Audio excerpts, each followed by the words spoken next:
যে আপনারা লেখাপড়া করে ইঞ্জিনিয়ার, আমরা সাইডে কাজ করে ইঞ্জিনিয়ার। ঠিক আছে, এই যে আমরা 12 বছর 10 বছর লেখাপড়া করে আপনার সাথে আসছি, আমার চেয়ে তাদের ডিমান্ড বেশি। এই রডটা দেখেন এখানে লেগে আছে, এই কাঠের সাথে।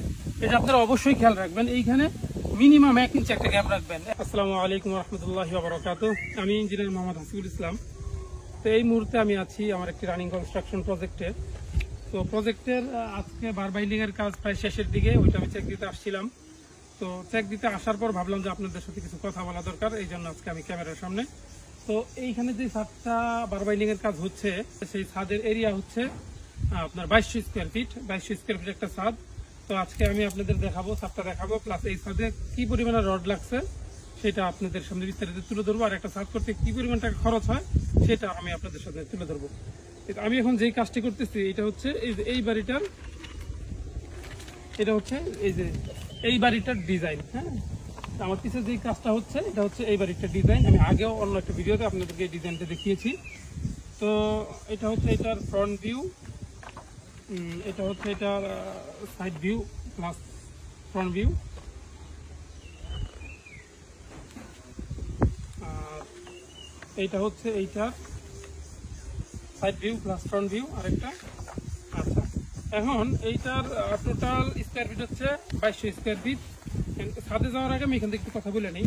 তো আপনারা যখন কাজ করবেন তখন অবশ্যই আপনার ইটের খোয়া ভাঙাইতে হয়। ইটের খোয়া কেউ ইটের খোয়া ইউজ করেন, ইট ইউজ করেন, কেউ আবার আপনার কি বলে পাথর ইউজ করেন, স্টোন ইউজ করেন। ঠিক আছে, তো ছোট প্রজেক্ট হলে নর্মালি আমরা ইটের খোয়া ইউজ করি, ইট ইউজ করি, ব্রিক ইউজ করি। আর যদি বড় প্রজেক্ট হয় সেই ক্ষেত্রে আমরা স্টোন ইউজ করি, পাথর ইউজ করি। হ্যাঁ, এখন যখন ইটের খোয়া ভাঙাবেন তখন একটা জিনিস খেয়াল রাখবেন, ইটের খোয়ার সাইজগুলো যেন ঠিক থাকে। কিরকম দেখেন, এই যে সাইজটা, এই জিনিসটা অনেক বড় সাইজ। তো এই সাইজে যদি আপনি ঢালাই দিতে যান তখন কি হবে, যখন আমরা ঢালাই দিব তখন ভাইব্রেটর মেশিন ইউজ করলে অনেক সময় হয় কি, এই বড় খোয়া যদি আপনার কোনো রডের চিপায় পড়ে সেই ক্ষেত্রে ওই চিপাতে আর কংক্রিট ঢুকে না, ওই চিপাতে আর সিমেন্ট পানি ঢুকে না, সেই ক্ষেত্রে ঢালাই খারাপ হয়। তো আপনারা ইটের খোয়া ভাঙানোর সময় অবশ্যই চেষ্টা করবেন যে এটা 3/4 ডাউন গ্রেডের এই ইটের ব্রিক চিপগুলো করার জন্য। তো চলেন আমি আপনার ছাদে যাই এবং ছাদে যাই আপনার সাইডটা দেখাই। তো এই সাইডের যিনি কাজ করতেছে উনি হচ্ছে যে আমার পাশে কন্ট্রাক্টর সাহেব, উনি হচ্ছে মালিক পক্ষের কন্ট্রাক্টর, আমার পক্ষের না। উনি হচ্ছে মাজহার ভাই, খুবই ভালো মানুষ। চলেন আজকে আমি ওনাকে সহ নিয়ে ওই ছাদে কি কি ভুল ভ্রান্তি আছে অথবা কি কি করলে ছাদটা আরো একটু সুন্দর হইতো আমি আপনাদের দেখাই। আসেন, এটা হচ্ছে এই বাড়ির ব্যাক সাইড। ব্যাক সাইড দিয়ে আমাদের একটা সিঁড়ি আছে, এই ব্যাক সাইড সিঁড়ি। এই ভবিষ্যতে যখন বর্ষাকাল হয় তখন এইদিকে নর্মালি পানি আসে, টুকটাক পানি থাকে, সেই পানির সাথে যখন এই সিঁড়িটা থাকবে মানে আপনার খুব সুন্দর হবে, এইখান থেকে অন্যরকম একটা ভিউ পাওয়া যাবে। প্লাস হচ্ছে যখন এমনি শীতকাল থাকবে তখন কি হবে, এইখানে ওনারা চাষাবাদ করবে, এই সিঁড়ি দিয়ে ওনারা এটা দেখাশোনা করবে। আমি উপরে দিয়ে আসি, আমরা এই সিঁড়ি দিয়ে উঠতেছি। সিঁড়িতে ওঠার পরে সিঁড়িতে ওঠার পরে এই যে আমাদের 2200 স্কোয়ার ফিট ছাদ।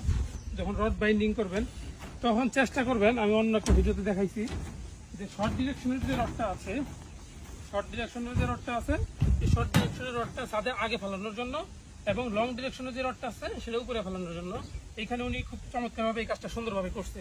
উনি কি করছে দেখেন, এইখান থেকে যদি আমি ছাদটা মাপ দেয়, এখানে আছে ধরেন আমার 13 ফিট, আর এইভাবে যদি মাপ দেয় আমার আছে 16 ফিট। তার মানে উনি কি করছে, শর্ট ডিরেকশনের যে রডটা আছে এই রডটা আগে বাঁচছে এবং লং ডিরেকশনের রডটা পরে বাঁচছে, এটা ঠিক আছে। আর আপনারা অবশ্যই কি করবেন, যখন বিম বাঁধবেন বিমে কিন্তু অবশ্যই হুক ইউজ করবেন। হ্যাঁ, বিমে অবশ্যই হুক ইউজ, অনেকে কি করে হুক ইউজ করে না। যদি আমি হুক ইউজ না করে সেক্ষেত্রে কি হবে জানেন, যখন ভূমিকম্প আসে, যখন কোনো কারণে বিল্ডিংটা ভাইব্রেট করে তখন এই হুকটা ছুটে যাবে। যদি আপনি এখানে হুক না দেন, যদি এইভাবে রাখেন তাহলে এটা ছুটে যাবে। তারপর হচ্ছে এই অনেক সময় কি এই রডগুলো এই আমার যে ছাদের যে ইন্ডিং আছে, ইন্ডিং এর সাথে লেগে থাকে। দেখাই এখানে একটা রড লেগে আছে, দেখেন যে আমার যে এই রডটা আছে না, এই রডটা দেখেন এখানে লেগে আছে এই কাঠের সাথে। এটা আপনারা অবশ্যই খেয়াল রাখবেন, এইখানে মিনিমাম 1 ইঞ্চি একটা গ্যাপ রাখবেন।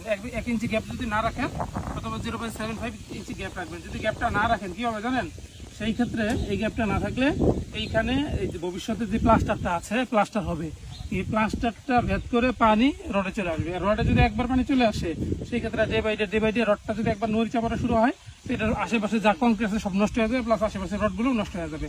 তো মাজার ভাই এই রডগুলো সব আপনি কেটে দিবেন। হ্যাঁ, একটা রড যেন না থাকে, এই কোন রড যেন এটার সাথে লাগানো। হ্যাঁ, দুটা রডই আছে, লাগা আছে, দুটা আমি কাটাই দিতেছি।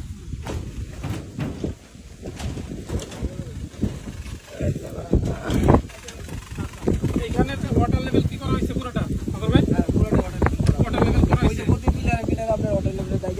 আরেকটা বিষয় হচ্ছে এই যে আমার ব্যালকনির যে রডটা বাঁধা হয়েছে বার বাইন্ডিং হয়েছে, এখানে দেখেন ওই নিচে ব্লক দেওয়া আছে, এইখানে ব্লক গুলা নাই। এই যে এইখানে এই দুই রডের মাঝখানে ব্লক দিতে হবে মাদার ভাই। এই যে আপনি ব্লকটা এখন দেই নাই, আমি বলি আমি একটু ভুল হয়েছে দেখেন।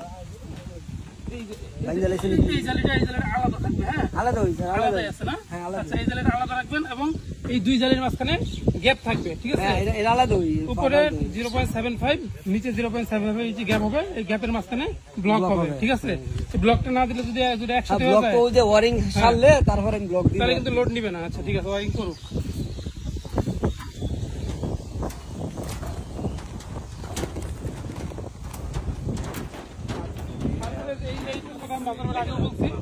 দেখেন ব্যালকনিতে কি সিস্টেমটা কি হয়, ব্যালকনির রডগুলো যখন বের হয় তখন কি অন্যান্য জায়গায় লোড নেওয়ার যে সিস্টেম ধরন আর এইখানে লোড নেওয়ার ধরনটা কিন্তু টোটালি ডিফারেন্ট। আপনার ব্যালকনি হচ্ছে ক্যান্টিলিভারের যে লোডগুলো হয় এগুলো নর্মালি গোড়ায় আসে, এখানে আসে। তো এই জন্য দেখেন এখানে কি হচ্ছে, অন্যান্য ব্যালকনিগুলো সব ঠিক আছে, এই ব্যালকনিটা দেখেন কি হচ্ছে, এই যে নিচের যে রডটা আছে এই রডটা নিচে বাঁধা হয়েছে, তাই না?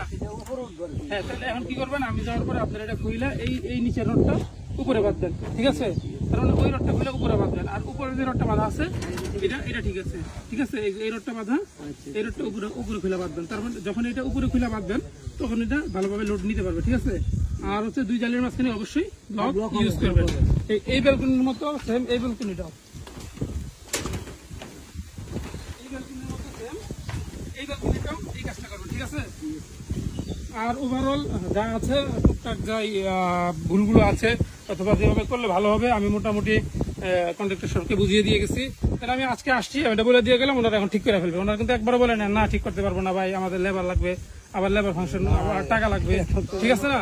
তো এই জন্য যাদের কথা বললে শোনে তাদেরকে দিয়ে কাজ করাবেন, যারা কথা বললে আপনার কথাটা মাইনা নিবে তাদেরকে দিয়ে কাজ করাবেন।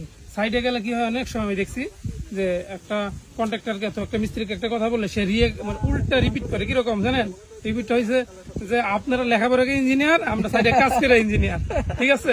এই যে আমরা 12 বছর 10 বছর লেখাপড়া করে আপনার সাথে আসছি, আমার চেয়ে তাদের ডিমান্ড বেশি, তারা প্র্যাকটিক্যালে কাজ করে ইঞ্জিনিয়ার, আমরা হচ্ছে লেখাপড়া করে ইঞ্জিনিয়ার, ঠিক আছে? কিন্তু এটা বুঝাইতে পারি না যে ওদের যে ক্যাপাবিলিটি ওই ক্যাপাবিলিটি এখন এরকম হয় নাই, এই জন্য ওরা ভুল করে, এই ভুলগুলো আমরা ধরতে আসি, তাই না?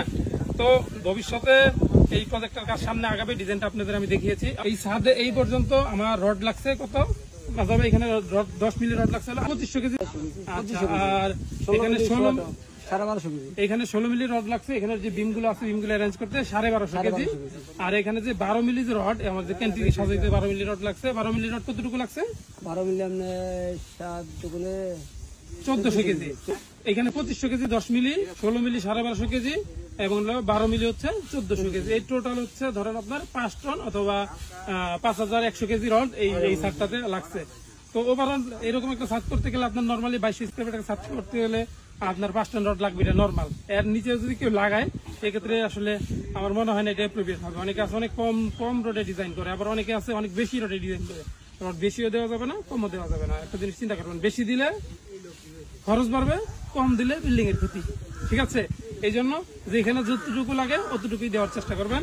তো আশা করি আপনারা আমার কথা সবাই বুঝতে পারছেন। ভবিষ্যতে এই প্রজেক্টটা আরো সামনে আগাবে, দেখবো আমাদের কন্ট্রাক্টর কাজগুলো কিভাবে করতে পারে, আরো ভালোভাবে কাজগুলো উপহার দিতে পারে কিনা আপনাদের। তো সেই আশা ব্যক্ত রেখে আমি শেষ করতেছি। তো সবাই আমার জন্য দোয়া করবেন, সবাই সুস্থ থাকবেন, ভালো থাকবেন। আসসালামু আলাইকুম ওয়া রাহমাতুল্লাহি ওয়া বারাকাতুহু।